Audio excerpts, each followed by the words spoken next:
Good morning student. हम लोग class 10th के हिस्ट्री को कंटिन्यू कर रहे हैं। क्लास 10th के हिस्ट्री में चैप्टर नंबर 1 जो है नेशनलिज्म इन यूरोप, हम लोग उसको शुरू किए थे और उसको 3 वीडियो उस पर बना भी चुके हैं। पहला वीडियो में हम नेशन और नेशनलिज्म में क्या फ़र्क है, लिबरल नेशनलिस्ट कौन थे, उनकी क्या क्या डिमांड थी, इसको कवर किए। दूसरे वीडियो में हम लोग देखे नेपोलियन का कैसे राइज होता है और नेपोलियन का फॉल भी कैसे होता है। नेपोलियन को बैटल ऑफ वाटरलू में हरा दिया जाता है। ऑस्ट्रिया, प्रूशिया, ब्रिटेन, रशिया ये सब मिल करके एक अलायंस करता है और नेपोलियन के ख़िलाफ़ वॉर डिक्लेयर करता है बैटल ऑफ वाटरलू, और उसमें नेपोलियन को हरा देता है। और बैटल ऑफ वाटरलू के बाद एक ट्रीटी साइन होती है, treaty of Vienna. Treaty of Vienna में बहुत सारे फैसले लिए जाते हैं जो कि फ्रांस के ख़िलाफ़ होता है। क्या होता है जो ट्रीटी ऑफ वीना में, तो ट्रीटी ऑफ वीना में न्यू कंजर्वेटिव ऑर्डर इस्टेब्लिश की जाती है, जो फिर से मोनार्की बहाल कर दी जाती है, री एस्टेब्लिश कर दी जाती है, और लुइस 18 को वहाँ का जो है किंग डिक्लेयर किया जाता है। और बहुत सारी और भी कदम सब उठाए गए थे जिससे नेशनलिज्म के फीलिंग को जो है वो सप्रेस करने की कोशिश की गई। जो इन सब चीज़ों को आप जो है पीछे वीडियो में जा करके देख सकते हैं, हम लोग उसके को आगे बढ़ा रहे हैं। तो जो ट्रीटी ऑफ वीना में नेशनलिज्म के सेंटिमेंट को सप्रेस करने की कोशिश की गई, तो जो नेशनलिस्ट फीलिंग के लोग थे, जो रिवॉल्यूशनरी थे, जो नेशनलिज्म को कायम करना चाहते थे, तो वो सब अब जो है नेशनलिज्म को आगे बढ़ाने के लिए जो है सीक्रेट सोसाइटीज़ बनाते हैं और उस सीक्रेट सोसाइटीज़ का बहुत सारा काम सब होता है। तो उन सीक्रेट सोसाइटीज़ के बारे में हम लोग जानेंगे आज कि सीक्रेट सोसाइटीज़ क्या था, सीक्रेट सोसाइटीज़ का क्या क्या काम था। तो जब सीक्रेट सोसाइटीज़ की बात आएगी तो जिप्सी मैज़नी और जिप्सी गरिबाल्डी, इसकी भी बात आएगी। ये सब भी रिवॉल्यूशनरी थे। तो इन्हीं सब चीज़ों को हम लोग आज कंटिन्यू करते हैं कि जिप्सी मैज़नी कौन थे, जिप्सी गरिबाल्डी कौन थे, ठीक। उसके बारे में ड्यूक मैटरनिक एक स्टेटमेंट वगैरह भी दिया था। फिर हम लोग ये भी देखेंगे 1830s का जो दौर था वो हंगर हार्डशिप वगैरह का दौर था। तो आखिर क्या वजह था कि 1830s के दौर को हंगर और हार्डशिप कहते हैं। फिर रोमांटिसिज्म के बारे में भी देखेंगे, रोमांटिसिज्म क्या था। देखिए तो हम लोग इसको देखते हैं। सीक्रेट सोसाइटीज़ टॉपिक है हमारा, secret societies and their aim. Secret societies क्या था और सीक्रेट सोसाइटीज़ का एम क्या था। तो देखिए, to oppose the decision of the treaty of Vienna. Treaty of Vienna में जो भी फैसला लिया गया था वो कहीं ना कहीं रिवॉल्यूशनरीज या फिर जो है नेशनलिज्म को सप्रेस करने के लिए लिया गया था। तो ट्रीटी ऑफ वीना के एलिमेंट्स को या ट्रीटी ऑफ वीना के प्रोविज़न को सप्रेस करने के लिए अपोज करने के लिए देयर इमर्ज द रिवॉल्यूशनरीज, ठीक है, बहुत सारे रिवॉल्यूशनरीज सामने आए and they formed a secret societies. उन लोगों ने सीक्रेट सोसाइटीज़ बनाया and the aim of the secret societies was to, secret societies का क्या सब एम था, तो ये एम था to oppose the treaty of Vienna. Treaty of Vienna में जो सब फैसले लिए गए थे उस जो है फैसले को अपोज करना है, सबसे पहला एम ये था। दूसरा aim to oppose the monarchial system also that had been reestablished. जो फ्रांस में दोबारा मोनार्की री एस्टेब्लिश कर दी थी, बोर्बन डायनेस्टी की जो है हुकूमत शुरू हो गई थी, लुइस 18 को किंग डिक्लेयर कर दिया गया था। तो इन सब सारे चीज़ों को अपोज करने के लिए जो है सीक्रेट सोसाइटीज़ बनाई गई थी to spread the idea of nationalism. Nationalism के आइडिया को दोबारा जो है स्प्रेड करने के लिए, फैलाने के लिए जो है कदम उठाई गई थी। To fight for the liberty and freedom, और जो है लोगों की आज़ादी के लिए, लोगों के फ्रीडम के लिए जो है ये सब सोसाइटीज़ बनाई गई थी। तो सीक्रेट सोसाइटीज़ क्या था, तो ट्रीटी ऑफ वीना के एलिमेंट को अपोज करने के लिए बहुत सारे रिवॉल्यूशनरी सामने आए और उन सब रिवॉल्यूशनरीज़ ने बहुत सारी ग्रुपिंग की, बहुत सारी ऑर्गेनाइजेशन बनाई, बहुत सारी, जिसको सीक्रेट सोसाइटीज़ कहा गया। और सीक्रेट सोसाइटीज़ का क्या सब एम था, तो देखिए, to oppose the treaty of Vienna, treaty of Vienna को अपोज करना है। ट्रीटी ऑफ वीना में जो सब फैसले लिए गए, ठीक है, जो नेशनलिज्म या रिवॉल्यूशनरीज़ के इतने दिनों की जो मेहनत थी उन सब चीज़ों के खिलाफ फैसले लिए गए थे। तो उस ट्रीटी ऑफ वीना के फैसले को अपोज करने के लिए to oppose the monarchial system, monarchial system जो दोबारा री एस्टेब्लिश कर दी गई थी फ्रांस में, उसको भी अपोज करने के लिए to spread the idea of nationalism, nationalism के आइडिया को दोबारा स्प्रेड करने के लिए लोगों के बीच और to fight for liberty and freedom, ये सब सीक्रेट सोसाइटीज़ का एम हुआ करता था। तो सीक्रेट सोसाइटीज़ की जब बात आएगी तो जिप्सी मैज़नी की बात आएगी, जिप्सी गैरिबाल्डी की बात आएगी। तो रिवॉल्यूशनरी यहाँ पर हमारा टॉपिक है, जिप्सी मैज़नी कौन थे, जिप्सी मैज़नी इसको कहते हैं। तो जिप्सी मैज़नी कौन थे, तो देखिए जिप्सी मैज़नी, जिप्सी गैरिबाल्डी, इन सब पर भी क्वेश्चन एग्जाम में पूछा जाता है। सीक्रेट सोसाइटीज़ भी हमारा इंपॉर्टेंट टॉपिक है। तो देखिए कौन थे, he was an Italian revolutionary born in Genoa in 1807। ये कौन थे, एक इटालियन रिवॉल्यूशनरी थे जिनकी पैदाइश कब हुई थी, ठीक है 1807 में पैदाइश हुई थी। कहाँ, जेनुआ में, ठीक है, ये याद रखना है। अक्सर 1 मार्कर में या और भी जो ऑब्जेक्टिव क्वेश्चन वगैरह बनते हैं तो वहाँ पर एग्जाम में ये पूछ देता है, इंपॉर्टेंट है जिप्सी मैज़नी, या तो बड़े क्वेश्चन में या छोटे क्वेश्चन में, लेकिन ये क्वेश्चन पूछने के बहुत ज़्यादा चांसेस हैं। तो क्या है, ही वॉज एन इटालियन रिवॉल्यूशनरी, याद रखना इसकी नेशनलिटी कहाँ की थी, इटाली की थी। तो इटालियन रिवॉल्यूशनरी थे जो कहाँ पैदा हुए थे, जेनुआ में 1807 में, ठीक है, जेनुआ जगह है इटली में। He was a member of secret societies, ये सीक्रेट सोसाइटीज़ के मेंबर थे। कौन से सीक्रेट सोसाइटीज़ के मेंबर थे, तो कार्बोनरी, कार्बोनरी एक सीक्रेट सोसाइटी थी जिससे ये जुड़े हुए थे, लेकिन ये अपनी खुद की भी सीक्रेट सोसाइटीज़ बनाते हैं। तो ये याद रखना है, कार्बोनरी सीक्रेट सोसाइटी से ये जुड़े हुए थे, लेकिन ही फाउंडेड सीक्रेट सोसाइटीज़, ये भी सीक्रेट सोसाइटीज़ बनाए, 2 secret societies, young Italy and young Europe नाम से 2 सीक्रेट सोसाइटीज़ ये खुद भी बनाए थे जिप्सी मैज़नी। तो ये पूछा जा सकता है, यंग इटली, यंग यूरोप जो सीक्रेट सोसाइटीज़ थी उसके फाउंडर कौन थे, कौन बनाए थे, तो जिप्सी मैज़नी ही बनाए थे, ठीक है। देखिए conservative were the afraid of these secret societies, जो कंजर्वेटिव थे, जो पुराने ख्यालात के लोग थे, जो कंजर्वेटिव ऑर्डर एस्टेब्लिश किए थे फ्रांस में, जो चाहते थे मोनार्कियल सिस्टम बरकरार रहे, नेशनलिज्म स्प्रेड नहीं हो, तो वो सीक्रेट सोसाइटी से डरते थे। क्यों, सीक्रेट सोसाइटीज़ का काम ही था नेशनलिज्म को स्प्रेड करना, मोनार्कियल सिस्टम को अपोज करना, और जो है फीलिंग ऑफ नेशनलिज्म कायम करके डेमोक्रेसी और रिपब्लिक फ्रांस में कायम कर रहा। तो यही तो था फ्रेंच रिवॉल्यूशन और रिवॉल्यूशनरीज लोगों का जो है idea.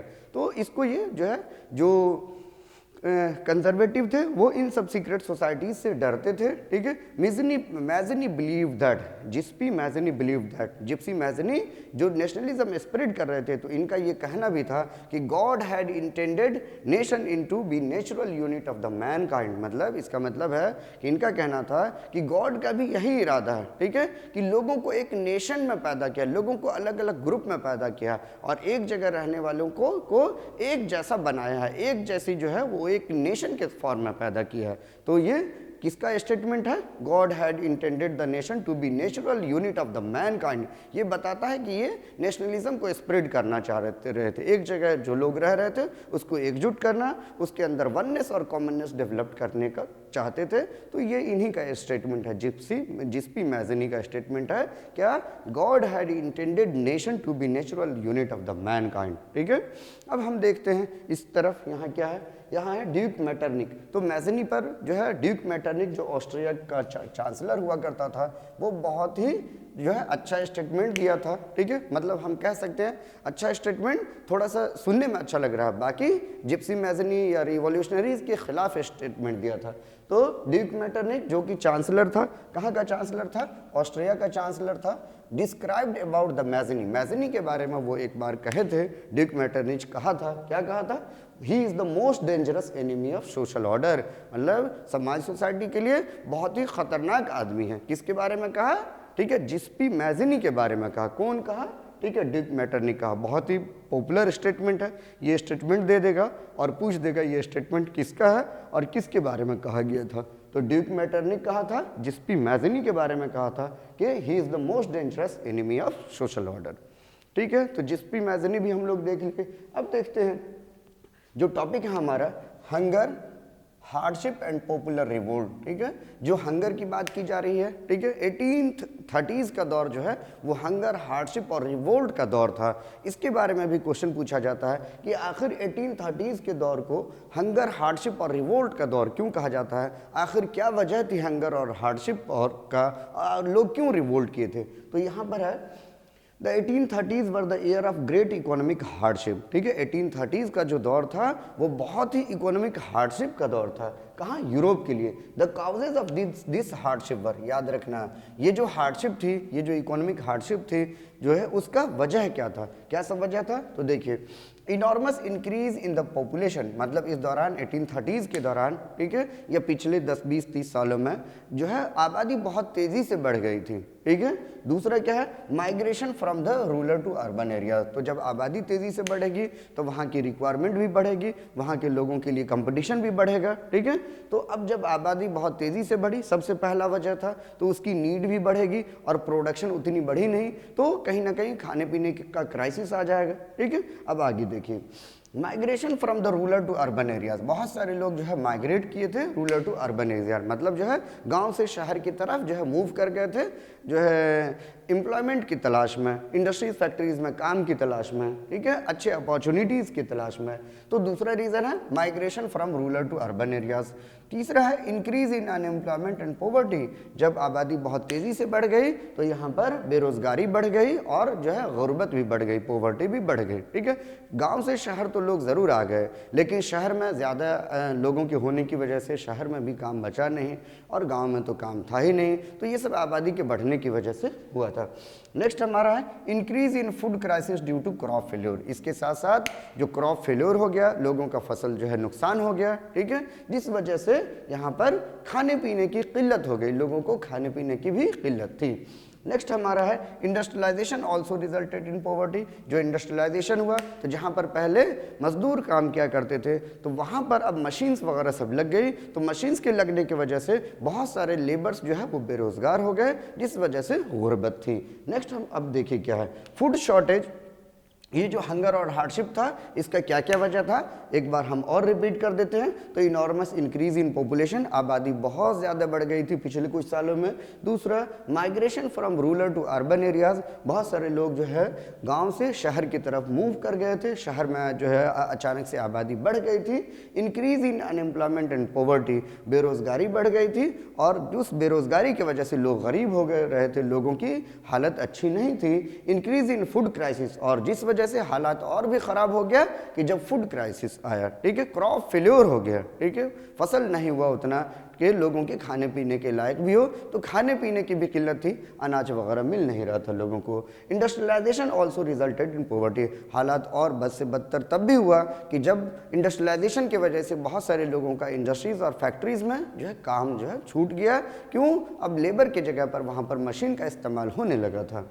Food shortage and widespread unemployment brought the people of the Paris out on the road, बोला जा रहा है कि फूड शॉर्टेज की वजह से खाने पीने की किल्लत थी, जो है फूड ग्रेन नहीं था लोगों के पास, और अनएम्प्लॉयमेंट बड़े पैमाने पे थी, बहुत ज़्यादा बेरोजगारी थी, जिस वजह से लोग जो है रोड पर आ चुके थे, लोग प्रोटेस्ट कर रहे थे। People of France started protest which resulted in the formation of the Republican government, ठीक है, जो फ्रांस के लोग प्रोटेस्ट कर रहे थे अपने राजा के खिलाफ, और फाइनली इन सब प्रोटेस्ट की वजह से फ्रांस में रिपब्लिक जो है वो कायम हो गया। और फिर हम देखते हैं वहाँ पे और भी नेशनल असेंबली बहुत सारे डिसीजन लेते हैं, बहुत सारे लोगों को वोटिंग राइट्स वगैरह सब जो है मिलती है। नेक्स्ट हमारा टॉपिक है, छोटा सा टॉपिक है, रोमांटिसिज्म। रोमांटिसिज्म क्या है? तो रोमांटिसिज्म है, it was a cultural movement which developed in the form of national sentiment. बोला जा रहा है ये कल्चरल मूवमेंट था। कल्चर क्या होता है? रहन सहन, तौर तरीका, लिटरेचर, इसके सॉन्ग, ये सब चीज़ हमारे कल्चर में आ जाता है। तो ये कल्चरल मूवमेंट था जो डेवलप्ड हुआ था नेशनल सेंटिमेंट्स के तौर पर। इसमें कोशिश की गई थी अलग अलग तरीके से पोएम, सॉन्ग्स या फिर जो है पेंटिंग्स, इन सब चीज़ों से फीलिंग ऑफ नेशनलिज्म को बढ़ावा देने का। तो इसी को हम रोमांटिसिज्म कहते हैं। It was a cultural movement, it was a cultural movement which developed in the form of national sentiment. लोग एकजुट हो रहे थे। It introduce the nationalism through arts, songs, music, culture and language. अलग अलग तरीके से लोगों ने म्यूज़िक के थ्रू, आर्ट्स के थ्रू, सॉन्ग के थ्रू और भी अलग अलग कल्चरल प्रोग्राम या लैंग्वेज के, अलग अलग लैंग्वेज के थ्रू कोशिश की गई थी आपस में लोगों को एकजुट करने की, आपस में लोगों को के फीलिंग को जो है वो कॉमन बनाने की। इसी जो है कोशिश को हम रोमांटिसिज्म कहते हैं। तो आज के लिए इतना ही काफ़ी है। हम लोग नेक्स्ट वीडियो में फिर कवर करेंगे ग्रीक वॉर ऑफ इंडिपेंडेंस क्या था, फिर यूनिफिकेशन प्रोग्राम देखेंगे, इटली यूनिफिकेशन, जर्मन यूनिफिकेशन, इन सब चीज़ों को वो सेपरेट वीडियोस पर बनाएंगे। अगर हमारा वीडियो आपको इन्फॉर्मेटिव लग रहा है, अच्छा लग रहा है, एग्ज़ाम के लिए जो है हेल्पफुल है, तो आप अपने दोस्तों तक भी शेयर कीजिए, लाइक कीजिए, सब्सक्राइब कीजिए। Thank you.